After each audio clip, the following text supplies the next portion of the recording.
Red vs. Blue Restoration has finally released and I have watched it for myself, finally. It's very bittersweet since this season marks the end of Rooster Teeth as a whole, and since Red vs. Blue is my favorite show ever, I wanted to share my thoughts on this series finale. I think it was clear that this season had a lot of passion behind it, and I could tell that Bernie cared about making it good again. So I'm separating this video into a bunch of specific categories of restoration that I want to talk about. Starting with one I've already seen a few people also talk about.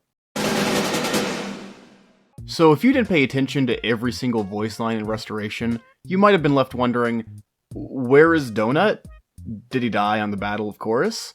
And the answer is no, he is alive. During Wash's freakout scene in the mental hospital with Dr. Gray, where Wash is telling everyone the meta is back, Dr. Gray tells Wash, just go back to your room and I'll call Admiral Donut. Implying Donut got a massive promotion and that he's just not around anymore. Which, I don't know if they just couldn't get Dan Godwin back to play Donut for the whole movie, but they got a voice line of Donut in a flashback scene, so I don't know why he wasn't there for the full movie. I would have much preferred Donut just appearing mid-combat like Carolina and Wash did at the end to throw the device, as opposed to Simmons just randomly throwing it as good as Donut always did. On that same topic, because it is related and I'm going somewhere with this, I think they changed Lopez's voice actor. I think he sounded different from usual to me, but I could just be schizo. But the main thing I wanted to say on Lopez is that he's not there, like, ever. He appears in one scene where he's helping Caboose fix his outdated helmet, and then he just stops appearing. Which really bothers me, because we could have gotten some very interesting scenes on Lopez's reaction to Sarge's death. And also Lopez was a huge part of Red Team through the whole show, so I felt he should have been more important. But speaking of absent characters, let me go ahead and start talking about the part of this movie that absolutely shook me the hardest.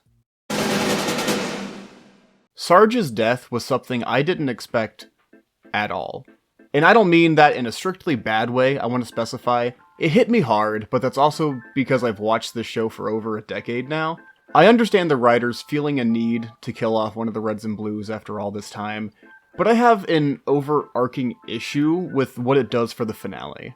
With there already being so few Reds and Blues in the finale, it feels kind of flat and less epic to me. So killing off Sarge before the final fight, I thought was a bad choice personally.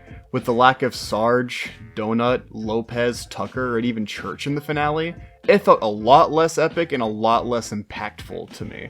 In both the end of Season 10 and Season 13, we have a shot of like all of our heroes lined up together, ready to fight whatever the enemy is against all odds. And that may seem like an arbitrary point to bring up, but it is super important.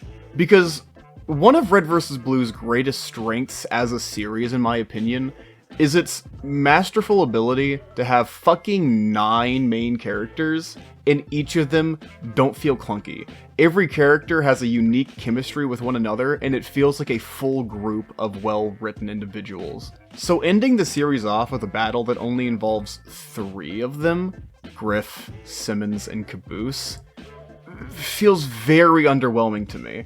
Along with that, I feel like the writers forgot, even though the Reds and Blues are idiots, absolute nincompoops, fucking stupid, they have some insane feats as fighters. The Reds alone have stood up against the meta and Wash. They all beat the meta in a fight, just straight up. They also beat Felix as well, and fought their way off a ship against a fucking army.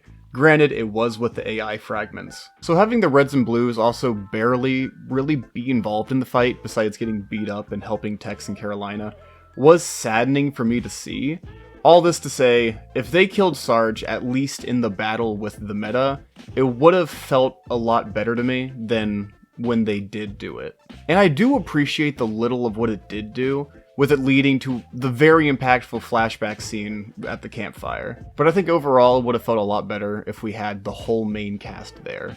But speaking of characters that are both present and not present, let's talk about... So I both love and hate Tucker in Restoration. The scenes that Tucker has with him fighting against the AI were super fucking cool. A lot of those scenes stole the spotlight for me. I ate that shit up. But also with the lack of Tucker being a main character, like I said before, hurt the ending a lot as well. But without reopening that talking point, let me bring up another. I was really disappointed to see that there was only one scene that we got with regular Tucker after the meta was defeated. And in that scene, we didn't even get to see his reaction to the fact that he killed Sarge. A massive missed opportunity to me. There's not much more to say on this topic other than while there were a lot of great moments with Tucker, I also think it would have just overall been much better to have them as one of the main characters in the Red vs. Blue finale. But speaking of main characters that felt different, it's time that we finally talked about the elephant in the room, which is... So, I've said for a long time coming that the change in Caboose's voice actor was going to have a very negative impact on this season as a whole. And I can confidently say I was right, but not as much as I thought I would have been. When Caboose was on screen, I just kind of felt numb. Like, it didn't really feel like a character to me, because they just didn't feel the same. I mean, obviously, they're different actors portraying the same character, so it's going to feel different. But it just didn't feel like the character I followed for so long, to the point where I just didn't really care.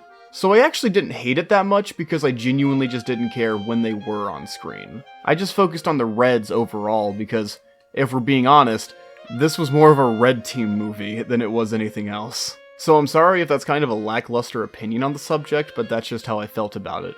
Call it coping or whatnot, because that's probably what it is. But now, I need to talk about the one part of the movie that I thought was fucking phenomenal. And it was the only part of this movie that I was like, that, I wouldn't change a thing about it. That was great fucking writing. Dude, oh my god.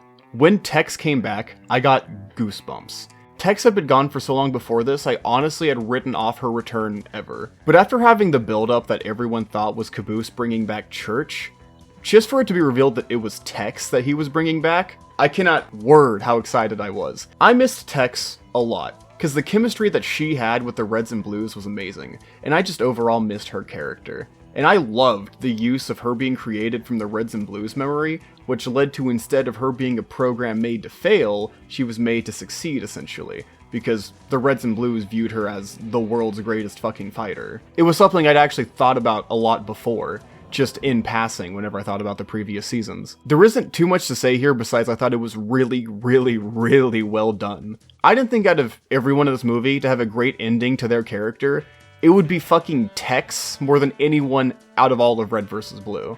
Because in this moment, Tex legitimately comes back and finally gets rid of the very last fragment of Project Freelancer. But on the topic of characters that had a good ending, now let's talk about my biggest problem of a character in this movie. I hated the direction that they went with Wash.